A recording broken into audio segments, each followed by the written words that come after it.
आशा करता हूं आप बहुत अच्छे होंगे। मेरा नाम है सुनील और 7 अक्टूबर 2020 के नेशनल इंटरनेशनल करंट अफेयर जो कि आपको आने वाले सीएचएसएल एग्जाम, एनटीपीसी एग्जाम और दिल्ली पुलिस एग्जाम में यकीनन मददगार साबित होंगे, वो करंट अफेयर्स हम लोग हर रोज चर्चा किया करते हैं। और आज फिर हाजिर हूं आपके साथ में डेली के करंट अफेयर लेके।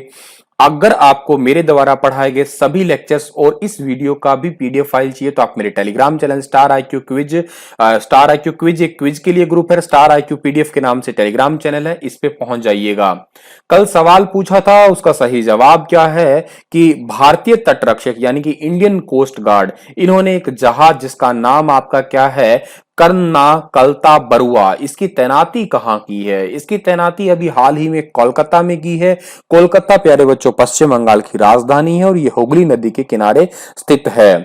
आगे बढ़ता हूं, आज का पहला क्वेश्चन हम लोग पढ़ते हैं कि विष्णु शिवराज पांडेन ने हाल ही में किस खेल में भारत के लिए स्वर्ण पदक का दावा किया है? तो अभी हाल ही में विष्णु शिवराज पांडेन ने शूटिंग गेम के अंदर जो है यानी कि निशानेबाजी के लिए भारत के लिए स्वर्ण पदक यानी कि गोल्ड मेडल जीता है। बी ऑप्शन जो है इस क्वेश्चन का हमारा वो बिल्कुल ठीक रहेगा। जो कि आपको फोटो में दिखाई दे रहे हैं यही है विष्णु शिवराज पांडेन।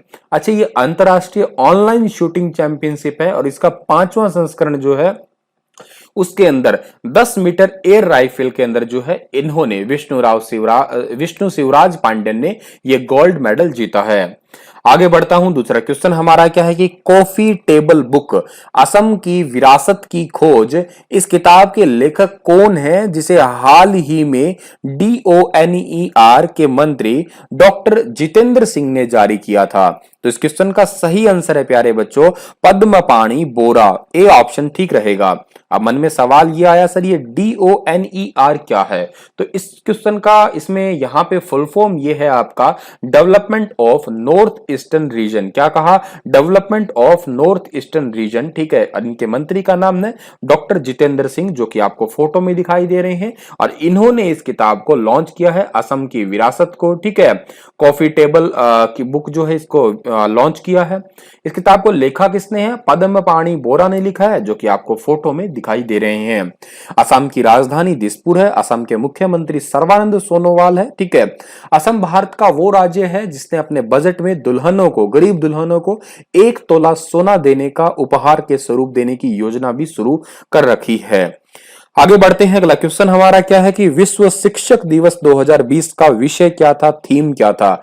जैसा कि आप सभी को पता है कि इंटरनेशनल टीचर्स डे या वर्ल्ड टीचर्स डे हर साल सेलिब्रेट किया जाता है 5 अक्टूबर को। सौभाग्य से उस दिन मेरा बर्थडे भी था, आपको मैंने समझाया था, बताया भी था।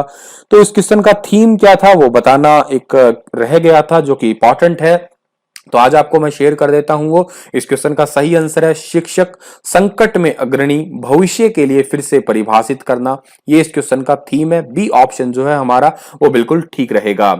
आगे बढ़ते हैं, चौथा क्वेश्चन हमारा ये है कि रिलायंस लाइफ साइंस ने हाल ही में एक ऐसी आरटीपीसीआर किट विकसित की है जो तकरीबन कितने घंटे में कोविड-19 की जांच का परिणाम दे देती है? आपको यह बता देता हूं आरटीपीसीआर किट जो है वो सबसे सटीक कोरोना रिजल्ट देती है। इसमें मुंह से या गले से जो है आपका लार्वा लिया जाता है और उसके माध्यम से जो है न्यूक्लिक एसिड से या यूं कहिएगा डीएनए आरएनए कैसे टूटते हैं उसकी सहायता से जो है कोविड-19 का टेस्ट किया जाता है। इसके अलावा मार्केट में एंटीजन और एंटीबॉडी टेस्ट किट भी है। एंटीजन में यह देखा जाता है कि हमारे शरीर में कौन कौन से रोग जो है वो एंटर हो रहे हैं और एंटीबॉडी में हमारे शरीर में कैसी कैसी प्रतिक्रिया दी है उन रोगों के खिलाफ, ये चेक किया जाता है। तो यहाँ पे बात यह है आपकी क्या कि अभी हाल ही में रिलायंस ने आरटीपीसीआर किट विकसित की तो है, लेकिन ये कितने घंटे में जांच दे देगी भैया? ये दे देने वाली है 2 ही घंटे के अंदर कोरोना का रिपोर्ट का रिजल्ट जो है दे देगी। सर इससे पहले कितने घंटे लगते थे? तो इससे पहले तो भाई 24 घंटे लग जाते थे, 24 घंटे में जाके जो है रिपोर्ट आया करती थी। और अब क्या है, अब केवल ही 2 ही घंटे के अंदर रिपोर्ट जो है आपकी नेगेटिव हो चाहे पॉजिटिव हो ये बता दिया जाएगा। तो ये बात आपको जो है याद कर लेनी है। आगे बढ़ते हैं, अगला क्वेश्चन हमारा क्या है कि सूर्य परमाणु सूक्ष्म बैलिस्टिक मिसाइल किस श्रेणी की है। सूर्य परमाणु सूक्ष्म बैलिस्टिक यानी कि सूर्य न्यूक्लियर कैपेबल ब्लास्टिक मिसाइल जो है ना वो कौन सी श्रेणी की है आपकी।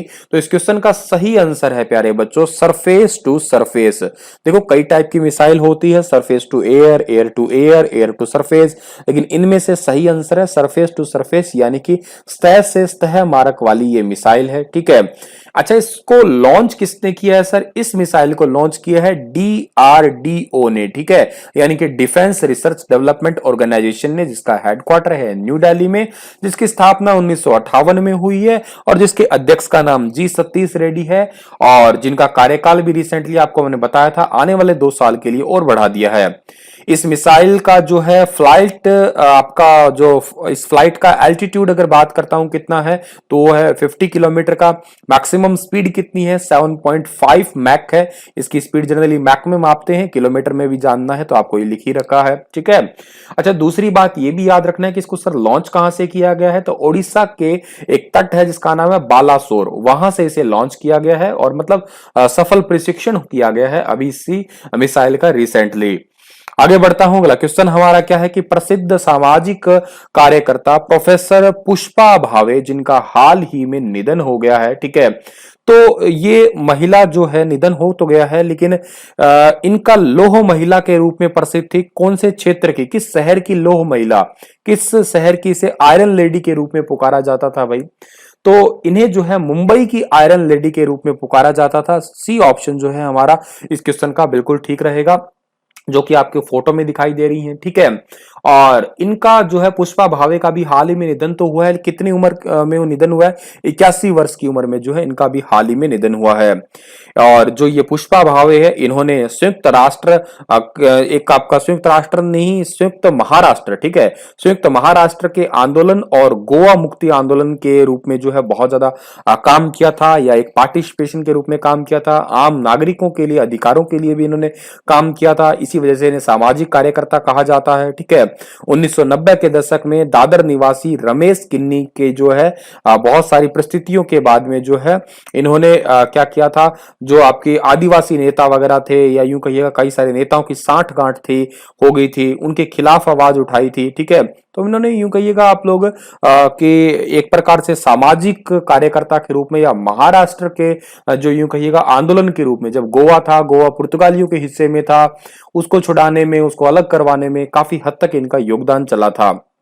तो आगे बढ़ता हूं मैं, अगला क्वेश्चन क्या रहेगा हमारा। अगला क्वेश्चन है कि हाल ही में भारतीय निशानेबाज यशस्विनी सिंह ने 5वें अंतरराष्ट्रीय ऑनलाइन निशानेबाज में कौन सा पदक जीता है। तो इन्होंने जीता है भाई आपका स्वर्ण पदक जीता है। ठीक है, तो सी ऑप्शन जो है इस क्वेश्चन का हमारा वो बिल्कुल ठीक रहेगा। अभी मैंने आपको थोड़ी देर पहले पढ़ाया था, बिल्कुल कुछ ऐसा ऐसा ही क्वेश्चन है ये। ठीक है, 10 मीटर एयर पिस्टल स्पर्धा में इन्होंने भी 10 मीटर के अंदर ही जीता है। इनका पूरा नाम है यशस्विनी सिंह देसवाल। ठीक है, और इन्होंने इस प्रतियोगिता का अंदर जीत तो लिया है और टोक्यो ओलंपिक का कोटा हासिल कर चुकी है यही यशस्विनी। 241.7 नंबर्स के साथ में खिताब जीता है ये। ठीक है, और एक बात और बता देता हूं, रियो के अंदर जो ओलंपिक हुए थे उसके अंदर जो है 577 का रिकॉर्ड इन्होंने बनाया था, या इनका यूं कहिएगा सर्वश्रेष्ठ रिकॉर्ड था उस टाइम का ये। आगे बढ़ते हैं, अगला क्वेश्चन हमारा क्या है। यशस्विनी आपको फोटो में दिख रही होंगी, ये है। ठीक है, विश्व अंतरिक्ष सप्ताह 2020 का विषय क्या है। विश्व अंतरिक्ष सप्ताह, ठीक है, यानी कि वर्ल्ड स्पेस वीक 2020। तो इसका थीम क्या है, इसका थीम है आपका सैटेलाइट्स इंप्रूव लाइफ, उपग्रह जीवन को बेहतर बनाते हैं। और ए ऑप्शन ठीक है, ये बात बिल्कुल ठीक भी है कि उपग्रह जो है हमारे जीवन को काफी हद तक बेहतर बना भी रहे हैं, क्योंकि अगर गूगल मैप नहीं होता तो आज वही बात हम पूछते फिरते हैं कि बताओ ये मार्ग कहाँ जाएगा, कैसे जाएगा। तो गूगल मैप की सहायता से हम लोग आराम से एक जगह से दूसरी जगह नेविगेट कर सकते हैं।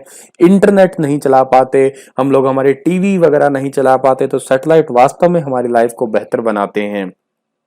आगे बढ़ते हैं हम लोग, तो शेख सबा अहमद अल सबा का निधन किस देश निधन हो गया है, जो किस देश के अमीर थे ये।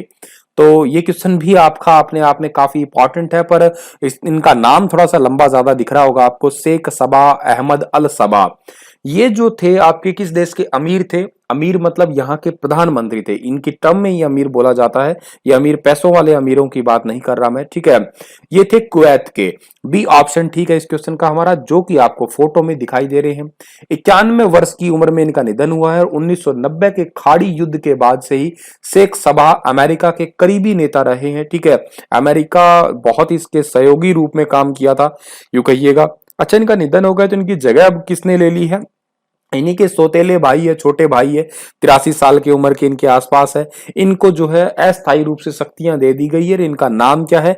शेख नवाफ अल अहमद, शेख नवाफ अल अहमद, ठीक है। इनको टेम्परेरी रूप से सारी की सारी शक्तियां दे दी गई है। अच्छा सर, वो मरे कैसे? बीमारी से मर गए भाई, और तो कैसे मरे, ठीक है। ठीक है, तो इतनी बातें आपको याद रखनी है। और प्रधानमंत्री नरेंद्र मोदी ने भी दुख व्यक्त किया है, क्योंकि इनके रहते हुए भारत के साथ में द्विपक्षीय संबंध भी काफी हद तक अच्छे थे। और दूसरी बात आपको ये याद रखनी है, इनका जन्म कब हुआ था? 1929 में हुआ था। और इनको कुवैत की विदेश नीति का वास्तुकार कहा जाता है, क्योंकि ये 40 साल तक जो है कुवैत के विदेश मंत्री रहे थे, 1963 से 2003 के बीच में। 2006 में जो है ये कुवैत के अमीर बने थे, यानी कि प्रधानमंत्री के टाइप का पद जो है संभाला था।